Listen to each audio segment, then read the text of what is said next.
Good morning, one and all. Today we learn the first lesson of English Standard 12 and the read to Sunrise at the Kachenjunga. તો વિદ્યાર્થી મિત્રો, આજે આપણે ધોરણ 12 અંગ્રેજીના પાઠ પહેલો એનો રીડ 2 એટલે કે રીડ 2 જે સનરાઈઝ એટ ધ કાચનજંગા એ પોયમની આપણે વાત કરીશું. સૌ પ્રથમ તો વિદ્યાર્થી મિત્રો આપણે આ પોયમનું ટ્રાન્સલેશન જોવાનું છે અને બોર્ડની પરીક્ષામાં છતાં આપણી સ્કૂલની એક્ઝામની અંદર પણ પેરેગ્રાફમાંથી ક્વેશ્ચન આન્સર જે આવે છે એ બી પોયમના પૂછાય છે, તો આપણે એની પણ તૈયારી રાખવાની છે. સનરાઈઝ ઓન ધ કાચનજંગા, આ જે માઉન્ટેન છે એની આપણે થોડી માહિતી લઈ લઈએ, પછી આપણે આગળ પોયમનું પણ ટ્રાન્સલેશન કરી અને સમજૂતી આપણે મેળવીશું. The poem was written by a Christina Albers. The name of the poetess, જે શ્રીમતી જે કવિયત્રી જે ખરા ક્રિસ્ટિના એલ્બર્સ, તેમને આ કવિતા લખેલી છે. Then some fact about Kanchenjunga. So when you know some facts of Kachenjunga mountain, so it is really amazing. First of all, the Kachenjunga mountain is located on the Himalayan range of the mountain. Then this is the third highest peak, the third highest mountain of the world. આમ જોવા જઈએ તો કાચનજંગા એ વિશ્વનું ત્રીજા નંબરનું સૌથી ઊંચું શિખર છે, જેની મીટરમાં લંબાઈ કહીએ તો 8586 8586 મીટર જે હાઇટ પર આવેલું છે. એન્ડ ફૂટની વાત કરીએ તો 28,169 ફીટ જે હાઇટ પર છે એ કાચનજંગાની આપણે આ કવિતામાં વાત કરવાના છીએ. ધેન એવું કહી શકાય કે નેપાળ અને સિક્કિમ જે ઇન્ડિયા ખરું આ બંનેની વચ્ચે કાચનજંગાના પોઈન્ટ આવેલા છે. સૌથી ઊંચું માઉન્ટેન જે હિમાલયન રેન્જનો આ ત્રીજા નંબરનો પર્વત કાચનજંગા છે.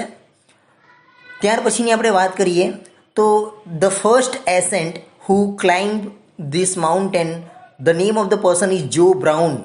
જે જો બ્રાઉન હતા તેમને ઓન 25 મે 1955 એટલે કે 25 મે 1955ના રોજ આ પર્વત પર પહેલી ચઢાઈ કરી હતી અને એ પહેલા પર્વતારોહી હતા જે આ કાચનજંગા પર પહોંચ્યા હતા. ત્યાર પછી વિદ્યાર્થી મિત્રો આપણે વાત કરીએ કે આપણા જે કવિયત્રી ખરા ક્રિસ્ટિના એલ્બર્સ, આ ક્રિસ્ટિના એલ્બર્સે આપણી આગળ સમક્ષ એક કુદરતી દ્રશ્યની વાત કરી છે કે વોટ વોઝ ધ એટમોસ્ફિયર, કે જ્યારે શું કેવું વાતાવરણ હશે કે જ્યારે સૂર્યોદય થાય છે, સનરાઈઝ થાય છે ઓન ધ માઉન્ટેન ઓફ કાચનજંગા. અને કાચનજંગા પર જ્યારે સનરાઈઝ થતી હોય છે ત્યારે કેવું સુંદર મજાનું દ્રશ્ય જે જોવા મળે છે, એ દ્રશ્યને જોવા માટે હજારો લોકો દેશ વિદેશથી આ સનસેટ અને સનરાઈઝના પોઈન્ટ પર લોકો જોવા જતા હોય છે. આપણે એવું પણ કહી શકીએ છીએ કે Christina Albers is a natural lover, કે એ કુદરતી પ્રેમી હશે. કે then the poet is write this poem, ત્યાર પછી એમને આ કવિતા લખી હશે.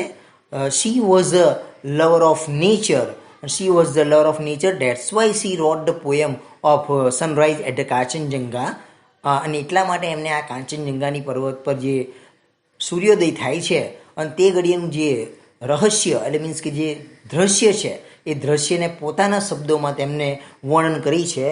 સો why she wrote this kind of poem on mountain, and what she explained about the mountain and which kind of beauty she explained, it is already given in the poem. So first of all we have to listen the poem carefully, then we have to understand the poem line to line, then we understand the total summary and total plot or main idea of the poem.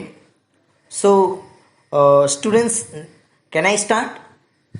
Okay, right now I am going to start the poem with the first line, and it is your responsibility to understand the poem line to line. Okay, તો વિદ્યાર્થી મિત્રો અહીંયા ગ્લોસરી આપેલી છે, તમારે ગ્લોસરીના જે meaning ખરા એ શબ્દાર્થને તમારે સમજવાના છે.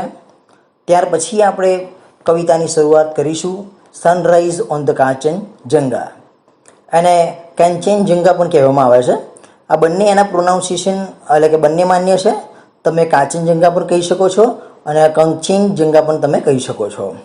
તો વિદ્યાર્થી મિત્રો સ્ટાર્ટ કરીએ આપણે પોયમ. બધાનું અંદર ધ્યાન, ટેક્સ્ટ બુક ઓપન રાખજો જેથી કરીને તમે એને સમજી શકો. Now I start. The vapors rise to the mountain skies. એટલે અહીંયા મિનિંગ એવું થશે, ધ વેપર્સ એટલે આપણે જે બાફ કહીએ છીએ અથવા જે ધુમ્મસ કહીએ છીએ એની અહીંયા વાત છે. ધ વેપર્સ રાઇઝ એટલે કે ટુ ધ માઉન્ટેન સ્કાઈઝ એટલે ઊંચી બાષ્પની વાદળીઓ ઉપર ચઢે છે. ટુ ધ મોર્નિંગ સ્કાઈઝ એટલે કે સવારના આકાશને આંબવા માટે એટલે કે આકાશને મળવા માટે. અહીંયા જે મિનિંગ પહેલેથી આપણે સમજીએ વિદ્યાર્થી મિત્રો. The vapours rise to the morning skies એટલે કે બાષ્પની જે વાદળીઓ ઊંચી ચડે છે સવારના આકાશને મળવા માટે. ત્યાર પછીની line, clad in a purple glory while the love light glows. Clad in a purple glory. વિદ્યાર્થી મિત્રો ક્લેડનો મિનિંગ એવો થશે કવર થઈ જવું એટલે કે ઢંકાઈ જવું. અ પર્પલ ગ્લોરી એટલે કે જાંબુડી, ગ્લોરી એટલે જે પ્રતિભા છે તેની અહીંયા વાત કરવામાં આવી છે. while the love light glows. Love light glows means કે પ્રેમનો પ્રકાશ પથરાય છે. એટલે clad in a purple glory while the love light glows એટલે કે ભૂરી પ્રતિમાનું આંચળ ઓઢીને એટલે કે જાંબુડિયા કલર જે હોય છે એનો આંચળ ઓઢીને પ્રેમ પ્રકાશનો જ્યારે તેજ પથરાય છે. On the eternal snow. ઇટરનલનું મિનિંગ એવો થશે વિદ્યાર્થી મિત્રો શાશ્વત, which can never be ended એટલે કે જે શાશ્વત છે, જે અમર છે. ઇટરનલ સ્નો તેની અહીંયા વાત કરી છે. ઓન ધ ઇટરનલ સ્નો એટલે કે પેલા શાશ્વત બરફ પર, પેલા શાશ્વત હિમ પર. Upon the summit hoary. અહીંયા સમિટનો મતલબ થશે શિખર અને હોરીનું મિનિંગ એવું થશે કે જે પ્રાચીન છે એટલે ટ્રાન્સલેશન એવું થશે અને પેલા પ્રાચીન હિમ શિખરો પર. એટલે બે લાઈનને આપણે કમ્બાઈન કરીએ કે ઓન ધ ઇટરનલ સ્નો પેલા શાશ્વત બરફ પર, અપોન ધ સમિટ હોરી પેલા હિમ શિખરો પર. ત્યાર પછીનો સ્ટાન્જા છે વિદ્યાર્થી મિત્રો તેની વાત કરીએ. એન્ડ ધ હિમાલયાઝ ક્વીન કામ એન્ડ સિરીન. અહીંયા ક્વીન એટલે રાણી, આપણે એ તો ખબર છે. કામ એટલે શાંત અને સિરીન એટલે ગંભીર. અને કહે છે અને પેલી હિમાલયની રાણી જે શાંત અને ગંભીર છે. અને પેલી હિમાલયની રાણી જે શાંત અને ગંભીર છે. Return the heavens greeting. Return એટલે પાછું આપવું. હેવન્સ એટલે સ્વર્ગનું. ગ્રીટિંગ એટલે જે અભિવાદન કરે છે. સવારમાં જે આપણે ગ્રીટિંગ કરીએ છીએ, ગુડ મોર્નિંગ, ગુડ આફ્ટરનૂન, અહીંયા એ ગ્રીટિંગની વાત કરવામાં આવી છે. એટલે કહે છે કે સ્વર્ગના અભિવાદનનો પ્રત્યુત્તર આપતી આ જે હિમાલયન ક્વીન છે તે સ્વર્ગના અભિવાદનનો પ્રત્યુત્તર આપતી. In robes of white. White એટલે સફેદ, આપણે એ તો ખબર છે. રોબ્સ એટલે જે કુર્તો કહીએ, જબ્બો કહીએ તેને કહે છે. એટલે કે સફેદ વસ્ત્રોમાં, સફેદ કુર્તામાં કહે છે. એટલે કે returns of heavens greeting in robes of white એટલે સ્વર્ગના અભિવાદનનો પ્રત્યુત્તર આપતી અને સફેદ વસ્ત્રોમાં. Bath in golden light. Bath in golden light એટલે ગોલ્ડન એટલે સોનેરી, લાઇટ એટલે પ્રકાશ, બાથ એટલે નહાવું એટલે કે સોનેરી પ્રકાશમાં નાહીને. જો વિદ્યાર્થી મિત્રો અહીંયા ધ્યાન આપજો કારણ કે આ પોયમની અંદર સનરાઈઝ ઓન ધ કાંચનજંગા એની અંદર આપણે વાત કરીએ તો ફિગર ઓફ સ્પીચ, અલાઇટરેશન, ત્યારબાદ પર્સનિફિકેશન, આ જાતના તેની અંદર રાઇમિંગ વર્ડ્સ, આ રીતના ફિગર ઓફ સ્પીચ અહીંયા મૂકેલા છે. જે અહીંયા પર્સનિફિકેશન અને ત્યારબાદ જે અલાઇટરેશન છે, મેટાફોર છે, સિમિલી છે, અહીંયા બધાની વાત કરેલી છે. એક્ઝામની અંદર કદાચ એવું પણ પૂછાઈ શકે કે which figure of speech explain this line, એવી રીતના પણ આપણને પૂછાઈ શકે છે. એટલે ધ્યાન આપજો. કવિયત્રી જે ખરી ક્રિસ્ટીના એલ્બર્સ એ કેવી રીતના સરખામણી કરે છે અને કુદરતી તત્વો જે ખરા, ધ નેચરલ ફિગર્સ અથવા જે નેચરલ પાર્ટિકલ્સ એને કમ્પેરિઝન કરે છે with the personification with the human life, એટલે આપણે કહી શકીએ કે પર્સનિફિકેશન છે. Then she compare the natural things and the artificial things. અહીંયા કમ્પેરિઝન પણ થાય છે, એટલે એ પણ આપણે સમજવું પડશે. એટલે અહીંયા કહે છે bath in a golden light where earth and skies are meeting, એટલે સોનેરી પ્રકાશમાં નાહીને where earth and sky are meeting, એટલે કે જ્યાં ધરતી અને સૂરજ, એટલે ધરતી અને આકાશ જ્યાં મળે છે, જેને આપણે ક્ષિતિજ કહીએ, એટલે કે where earth and sky are meeting. એટલે અહીંયા આગળ આપણે 2 સ્ટાન્જા પૂરા કર્યા છે. ત્યાર પછીના ઉપર ટોપ ભાગમાં જુઓ વિદ્યાર્થી મિત્રો, ન્યૂ સ્ટાન્જાની અંદર આપણે એની વાત કરીએ. And the morning dues, morning એટલે સવારના, ડ્યુઝ એટલે ઝાકળના બિંદુઓ, એન્ડ મેલો હ્યુઝ, એટલે અહીંયા બંને લાઈનને કમ્બાઈન કરીએ. મેલો એટલે ભીના આમ કહી શકીએ, અને જે હ્યુઝ છે એ રંગ છટાઓ માટે પણ વપરાય છે, એટલે શેડો ઓફ ધ કલર એના માટે, જે રંગની છટાઓ માટે પણ અહીંયા આગળ હ્યુઝ શબ્દ વપરાયેલો છે. એટલે કે and the morning dues and મેલો હ્યુઝ, એટલે વળી પેલા સવારના ઝાકળના બિંદુઓ અને તેની ભીની રંગ છટાઓ સાથે paint her cheeks with fairy fingers, paint એટલે રંગકામ કરવું, her cheeks with fairy fingers, fairy fingers એટલે જાણે પરીની આંગળીઓ હોય તેમ. એટલે અહીંયા આગળ કલ્પના કરે છે કવિત્રી અને કહે છે કે જાણે પરિસમી આંગળીઓથી તેના ગાલ રંગે છે. While over the reels, reels એટલે વિદ્યાર્થી મિત્રો ઝરણું થાય, નદીનું જે ઝરણું હોય છે, નાના ઝરણા જે માઉન્ટેન પરથી ઉતરતા હોય છે, તેની અહીંયા વાત કરવામાં આવી છે કે વાઇલ ઓવર ધ રીલ્સ, વળી પેલા ઝરણાની પેલે પાર, and the sun kiss hills, and the sun kiss hills, અને પેલી સૂર્યપુષ્ટ ટેકરીઓ ઉપર, એટલે અહીંયા જે સૂર્ય એટલે કે જે સન ખરો એ કિસ હિલ, એટલે કે એનું first rays of the sun, જે સૂર્યનું પહેલું કિરણ જે હિલ પર પડતું હોય, ટેકરીઓ પર પડતું હોય, અને એ જાણે ચુંબન કરતું હોય એવું એક દ્રશ્ય ઊભું થાય છે. એટલે અહીંયા આગળ કવિત્રી કહે છે, ક્રિસ્ટિના એલ્બસ એવું કહેવા માગે છે કે and the sun kiss hills, અને પેલી સૂર્યપુષ્ટ ટેકરીઓ ઉપર the love light gently lingers, પેલો પ્રેમ પ્રકાશ હળવેથી જબુડી રહ્યો છે, દેખાઈ રહ્યો છે, એટલે કે પથરાઈ રહ્યો છે. તમે એવું પણ કહી શકો છો the love light gently lingers, એટલે લવ જે પ્રેમનો પ્રકાશ છે એ હળવેથી જંબુડી રહ્યો છે, ચમકી રહ્યો છે, એવું પણ આપણે કહી શકીએ છીએ. એન્ડ ધ બ્રેકિંગ ડે, અને તે ક્ષણે, બ્રેકિંગ ડે અને તે ક્ષણે એટલે તે મળસ્કે એવું પણ કહી શકીએ, તે ક્ષણે સેન્ડ ધ ફર્સ્ટ ફેન્ટ રે, અને પેલા ઝાંકું કિરણ પહેલું જે સૂર્યનું મોકલે છે, સેન્ડ ધ ફર્સ્ટ ફેન્ટ રે, રે એટલે સૂર્યનું કિરણ, એટલે અહીંયા આગળ પહેલું ઝાંખું કિરણ સૂર્યનું મોકલે છે. ઓફ લવ અનડાઇંગ ફાઉન્ટેન, અનડાઇંગ એટલે વિદ્યાર્થી મિત્રો એ પણ ઇમોર્ટલ થશે, જે મરી ના શકે તેવું, જેનો કોઈ અંત નથી, અનંત.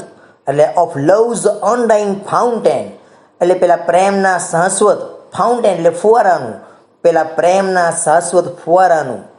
While the heart feels the thrills, while એટલે કે જ્યારે the heart feels the thrills, thrills એટલે વિદ્યાર્થી મિત્રો રોમાંચ, એટલે કે જ્યારે પેલું હૃદય રોમાંચ અનુભવે છે, જ્યારે પેલું હૃદય રોમાંચ અનુભવે છે. On the voice from the hills, on the voice from the hills, hills એટલે આખી જે પર્વતમાળા છે એના માટે શબ્દ વપરાયો છે વિદ્યાર્થી મિત્રો. On the voice from the hills એટલે પર્વતમાળામાંથી આવતો અવાજ. And the solve date dwells in the mountains, અને જ્યાં સોલ એટલે જે આત્મા જે ખરી, ડેટ ડ્વેલ્સ એટલે કે જે વસે છે, ઇન ધ માઉન્ટેન્સ એટલે કહે છે કે જે આત્મા આ પર્વતની અંદર વસે છે. તો વિદ્યાર્થી મિત્રો તમને ફરીથી એકવાર કહેવા માગીશ કે આ સનરાઈઝ ઓન ધ કાંચનજંગા જે પોએમ ખરી, it was written by the Christina Albers, અને એમને જે લખી છે, અને ઇન ધીસ પોએમ કે આ કવિતાની અંદર there are many things C compare with the natural and artificial things, and she used the figure of speech in this poem also. So first of all, in this line, the paint her cheeks with the fairy fingers, કે જાણે પરિસમી આંગળીઓથી તેના ગાલ રંગે છે. પરિસમી આંગળીઓથી તેના ગાલ રંગે છે એટલે means અહીંયા આ લાઇનની અંદર પર્સનિફિકેશન નો ઉપયોગ કરવામાં આવેલો છે. આપણે ગુજરાતીની અંદર ઘણી વખત આપણે અલંકાર ભણ્યા છીએ, એ અલંકારનો અહીંયા આગળ ઉપયોગ થયેલો છે. આપણે ગુજરાતીની અંદર ઉપમા અલંકાર, ઉપમેય અલંકાર, ત્યાર પછી આપણે બીજા બધા અલંકારો વિશે આપણે જે ભણી ગયા છીએ, તેવી જ રીતે અંગ્રેજી સાહિત્યની અંદર પણ પર્સનિફિકેશન એટલે કે સજીવારોપણ અલંકારનો અહીંયા આગળ ઉપયોગ કરવામાં આવેલો છે. આ લાઈન જે ખરી, pant her cheeks with fairy fingers, એટલે કે અહીંયા આગળ સજીવારોપણ અલંકાર કે પરિસમી આંગળીઓથી તેના ગાળ રંગે છે. રંગવાનું કામ વિદ્યાર્થી મિત્રો સજીવનું છે, મીન્સ કે હ્યુમન બિંગનું છે. અને અહીંયા આગળ કવિત્રીએ ફેરીસમી એટલે કે જે પરિસમી આંગળીઓથી એના ગાળ રંગવાની વાત કરેલી છે. ત્યાર પછીની આપણે વાત કરીએ કે મેટાફરનો પણ ઉપયોગ થયેલો છે, સિમિલીનો પણ ઉપયોગ થયેલો છે.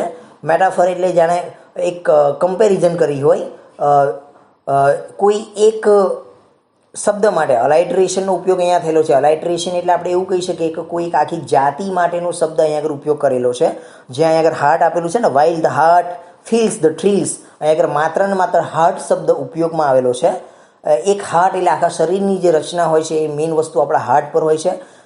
એ હાર્ટ રોમાંચ અનુભવે છે એટલે કે આખું શરીર રોમાંચ અનુભવે છે.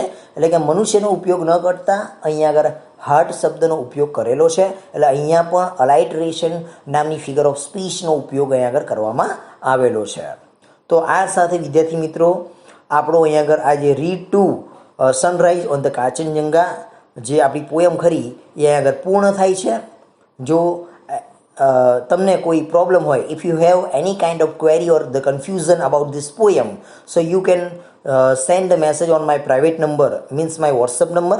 Then what happen if you study the poem well, or you can understand this translation with very carefully, so you can understand what was the Christina Albus said about this poem. એ તમે સમજી શકો છો અને આપણા જે કવિયત્રી ખરા એ આ poem વિશે શું કહેવા માંગે છે એ પણ આપણે સમજી શકાય છે. ઓકે,